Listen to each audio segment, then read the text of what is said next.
రాష్ట్ర ప్రభుత్వం విద్య వైద్య రంగానికి ప్రాధాన్యత ఇస్తుందని సీఎం రేవంత్ రెడ్డి అన్నారు. ఖమ్మం జిల్లాలో పర్యటిస్తున్న సీఎం రేవంత్ రెడ్డి 362 కోట్ల విలువైన అభివృద్ధి పనులకు శ్రీకారం చుట్టారు. తొలుత మద్దులపల్లిలో జేఎన్టీయూ కళాశాల భవనానికి శంకుస్థాపన చేశారు. అనంతరం నర్సింగ్ కళాశాలను ప్రారంభించారు.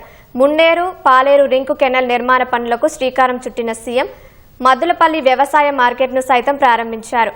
కూసుమంచిలో నిర్మించనున్న 100 పడకల ఆసుపత్రి నిర్మాణానికి శంకుస్థాపన చేశారు. రాష్ట్రంలో నర్సింగ్ చేసిన వారికి విదేశాల్లో మంచి డిమాండ్ ఉందన్న సీఎం నర్సింగ్ ఉద్యోగులను ఎంతమందినైనా నియమించుకునే దేశాలు చాలా ఉన్నాయని వెల్లడించారు. ఆయా నర్సింగ్ ఉద్యోగులను జపాన్, జర్మనీ పంపించేందుకు ప్రభుత్వం చొరవ తీసుకుంటుందని వివరించారు. రాష్ట్ర ప్రభుత్వానికి ప్రాధాన్యతలో ఎడ్యుకేషన్ అండ్ హెల్త్ పేద ప్రజలకు రాష్ట్ర ప్రభుత్వం అందించగలిగింది. నాణ్యమైన విద్య, నాణ్యమైన వైద్యం, ఈ రెండింటిని ప్రాధాన్యత క్రమంలో పెట్టుకొని ఈరోజు రాష్ట్ర ప్రభుత్వం అన్ని రకాల ప్రయత్నాలు చేస్తున్నది.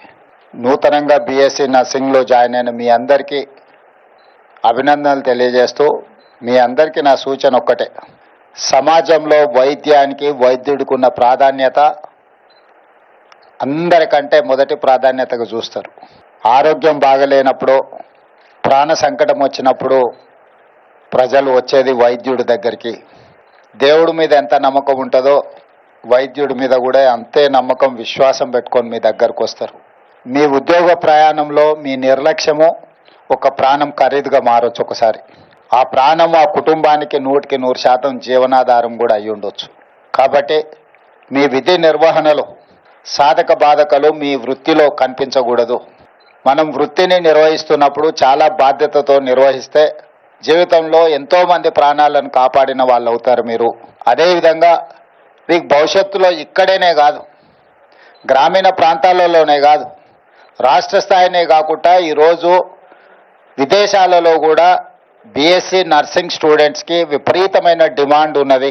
ఈ ప్రతి వాళ్ళు ఇంజనీరింగ్ చదువుకోవాలి, అమెరికాకు వెళ్ళాలి అని ఒక లక్ష్యంతో చదువుకున్న వాళ్ళు, వెళ్ళిన వాళ్ళు.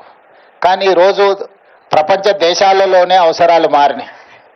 ఈరోజు ఇంజనీరింగ్ చదువుకునే వాళ్ళకంటే నర్సింగ్ సైడు, మెడికల్ సైడు ప్రపంచంలో ఎన్నో గొప్ప గొప్ప అవకాశాలు ఎదురు చూస్తున్నాయి. ఈ మధ్యకాలంలో విదేశీ పర్యటనకు వెళ్ళినప్పుడు జపాన్, జర్మనీ, సౌత్ కొరియా లాంటి దేశాలు నేను వెళ్ళినప్పుడు ఆ దేశంలో అక్కడుండే ప్రభుత్వాలను కలిసినప్పుడు మీరు ఎంతమందిని పంపించినా నర్సింగ్ చదువుకున్న వాళ్ళను మా దేశానికి పంపించండి, వేలల్లో కాదు లక్షలాది మందిని పంపించినా కూడా దాదాపుగా ఒక జపాన్లోనే more than 1 lakh nursing students demand ఉన్నది. జర్మన్లో కూడా ఈక్వల్లీ. ఏంటంటే జపాన్లో ఏజింగ్ పాపులేషన్ అంటే 70 సంవత్సరాలు పైబడి 100-110 సంవత్సరాల వయసు ఉన్న వాళ్ళ జనాభా అత్యధికంగా ఉన్నది. సో వాళ్ళకి వాళ్ళ పిల్లలు కూడా 90 years తల్లిదండ్రులకు వస్తే వాళ్ళ కొడుకులకు కూడా 60 ఏళ్ళు పైబడిన ఉన్నాయి.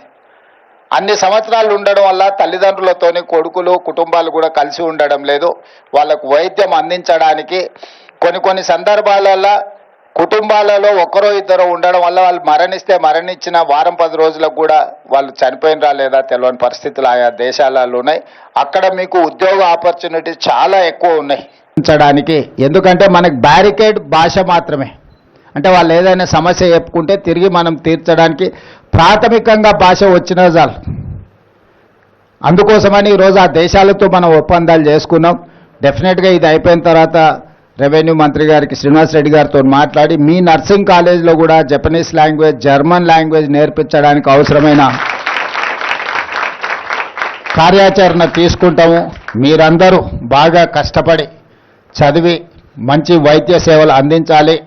పేద ప్రజలకు ఒక ఆదర్శవంతమైన బాధ్యతను మీరు నిర్వహించాలి.